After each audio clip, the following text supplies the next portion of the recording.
ఏం లేదు భయ్య, ఈ బండి తీసుకొని 4 months అవుతుంది. ఇప్పటికీ దగ్గర దగ్గర 5,000 కిలోమీటర్లు అయితే తిరిగా. ఇప్పుడైతే సెకండ్ సర్వీస్కి అయితే వెళ్ళాలి కదా.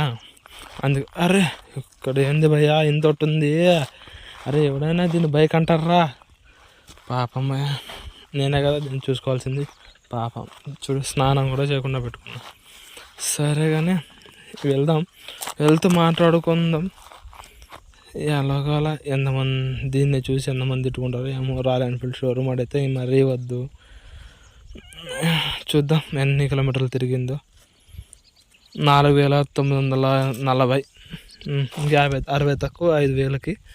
అదిగో పైన సింబల్ కూడా చూపిస్తుంది. అంటే అదే భయ్య సర్వీసింగ్ చేపియాలని, అది సింబల్ డిజిటల్ కదా కనిపిస్తూ ఉంటుంది అట్లా. సరే స్టార్ట్ అవుదాం ఇక్కడ నుంచి. ఇంకా పోతూ మాట్లాడుకుందాం. నేనైతే ఇప్పుడు సర్వీసింగ్కి పోవాలంటే మా ఊరు దగ్గరలో లేదు. కనీసం కాదులాని దీని అబ్బా ప్రోస్ బొంగు ఇవే వస్తుంది రాబోయా. ఇంగ్లీషు మనకి 40 కిలోమీటర్లు పోవాలి దానికోసం అంతే. అది చెప్దామని ట్రై చేస్తే ఇంగ్లీషు చెప్దాం. మనమే ఇంగ్లీష్ మీడియం కాదులే, వచ్చు తెలుగు. సరే మాట్లాడలోనే వచ్చేసాం 40 కిలోమీటర్లు.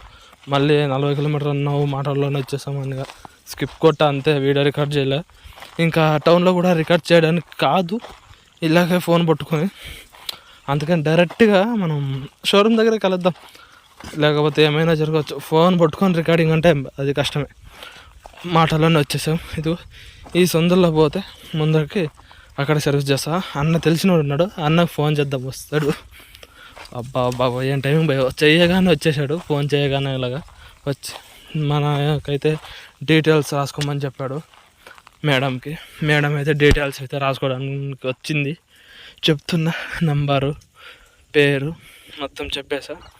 అలాగే దాని నంబర్ ప్లేట్ కూడా, బండి నంబర్ ప్లేట్ ఉంటుంది కదా, అది కూడా రాసుకొని, అదేమో వాళ్ళకి నంబర్లు ఉంటాయి కదా బండి పైన, అవి కూడా రాసేసుకుంటూ ఉంది మేడం. నేనైతే మేడం తెలియకుండా ఆ వీడియో అయితే రికార్డ్ చేసి సైడ్కి పెట్టేసుకో, మళ్ళీ వాళ్ళకి ఇబ్బంది కలగకూడదు కదా. అందుకని ఇదైతే షోరూమ్ లోపల, ఇక్కడే సర్వీస్ అంతా జరుగుతుంది. మనం ఇంకా ఏం చేద్దాం, లోపలికి వెళ్ళేసి లోపల ఏ బైక్స్ ఉన్నాయి, కొత్తగా ఏమైనా బైక్స్ వచ్చాయో లేదో, ఏ బైక్స్ ఉన్నాయో చూద్దాం. ఇది మన హంటర్ బ్లాక్ అండ్ రెడ్. ఆ సైడ్ ఇంకా 2 ఉన్నాయి, ఇవి క్లాసిక్స్. మనకు అవసరం లేదు క్లాసిక్, అవసరం లేదు మనకు. ఆ సౌండ్ అంటేనే ఇబ్బంది భయ్యా నాకు. ఎదుగో మన హంటర్ బ్లూ రాయల్ ఎంత ఉంది దీని పేరు, అది వచ్చేసి రెడ్. దానికి వైజర్ ఉంది ముందర, దీనికి వైజర్ లేదు. వైజరా దాన్ని అంటారు కదా, అది లేదు.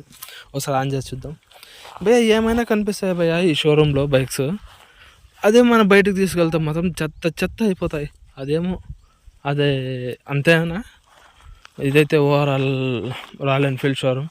మొత్తం ఎక్కడైనా చూడు రాయల్గానే ఉంటుంది బ్రో ఈ షోరూమ్ మాత్రం. ఇక్కడే కాదు ఎక్కడైనా రాయల్గానే ఉంటుంది. సరే అక్కడ నుంచి ఒక 200 మీటర్లు వస్తే ఇక్కడ టిఫిన్స్ ఏమైనా ఉంటాయేమని వచ్చా.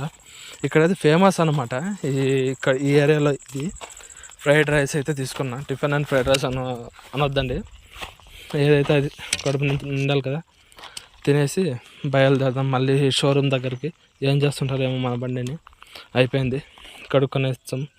ఇంకా ఇది ఎక్కిచ్చేసారు మన బైకు. అంతే, ఇంత త్వరగా కాదులేండి. 11 గంటలకు ఇచ్చాం కదా, ఇప్పుడు 11:40 అవుతుంది. ఇంగ్లీష్ వస్తుంది మళ్ళీ, వద్దొద్దు. సరే భయ్ అయ్యిందంట.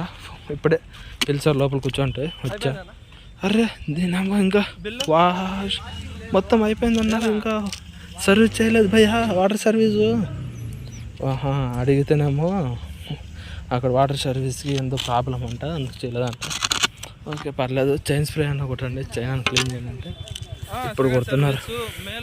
అన్న తెలిసినాడే పాపం, బాగా మాట్లాడతాడు. అందుకే ఏందో మాట్లాడుకుంటా అలా కొట్టి చేయకుండా ఇది